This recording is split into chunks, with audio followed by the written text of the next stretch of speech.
Numéro 2, à Djambalgato, dans le 2e arrondissement de la ville de N'Djamena. Sur 323 inscrits, 296 ont voté.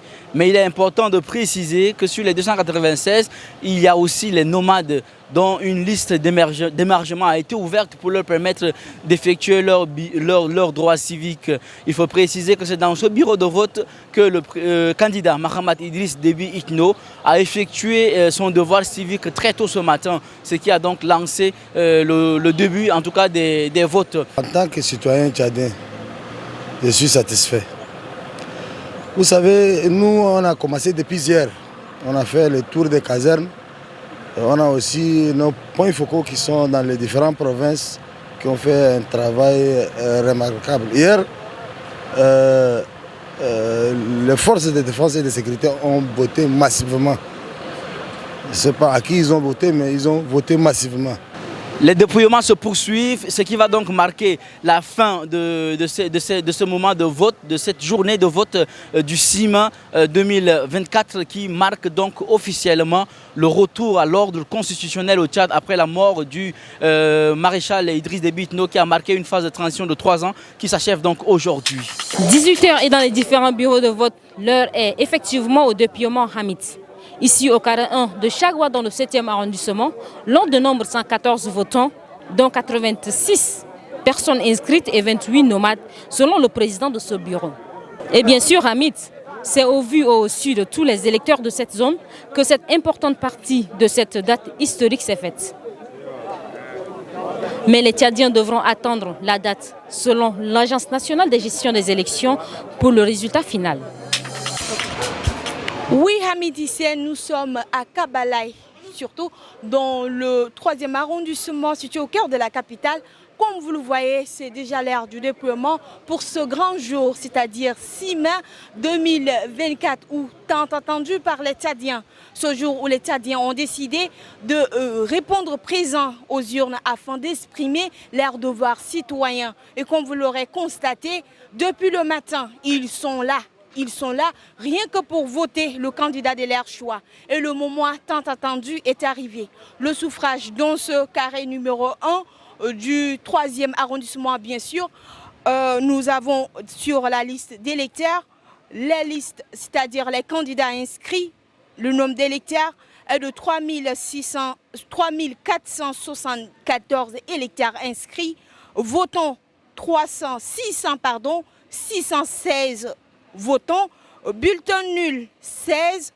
Nous avons également, pour clôturer, dire que le suffrage exprimé est de 616. Ce sont là les Tchadiens qui ont exprimé leur devoir citoyen afin de mettre fin à la transition, mais également un début, c'est-à-dire la nouvelle heure concernant l'ordre, le retour bien sûr à l'ordre constitutionnel.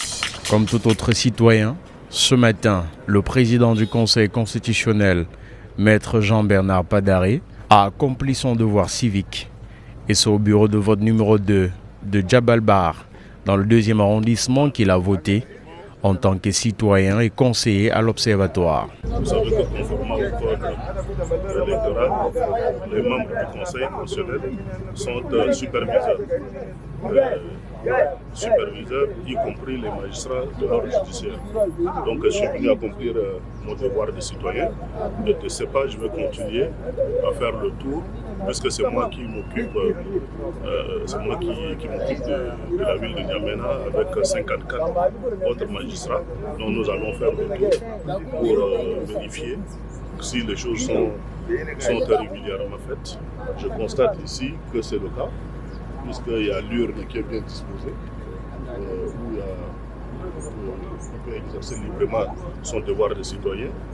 Nous avons les membres du bureau de vote qui sont au complet, les Allemands, les observateurs qui sont ici, et les délégués des partis ou bien les délégués des candidats, les représentants des candidats. Donc c'est quelque chose de très important pour nous sur le plan formel et sur le plan du fond également.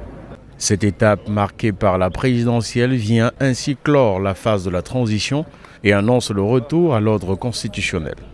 C'est avec fierté qu'il retourne aux urnes ce matin. C'est pour la deuxième fois que ce jeune garçon vote. Pour lui, ce geste est d'une importance capitale. Je me sens vraiment à l'aise. À l'aise comment L'élection de cette année, c'est une élection transparente et c'est une élection qu'on ne peut pas truquer. On sait bien que la personne qui doit remporter, tout le monde le connaît déjà. Et après avoir voté, comment vous vous sentez aujourd'hui? Je me sens à l'aise. C'est comme si je viens d'obtenir mon indépendance comme ça. Des résultats provisoires sont attendus d'ici le 21 mai et les résultats définitifs début juin. Un second tour sera organisé le 22 juin si aucun des candidats n'obtient plus de 50% des suffrages selon le programme de l'Agence nationale de gestion des élections.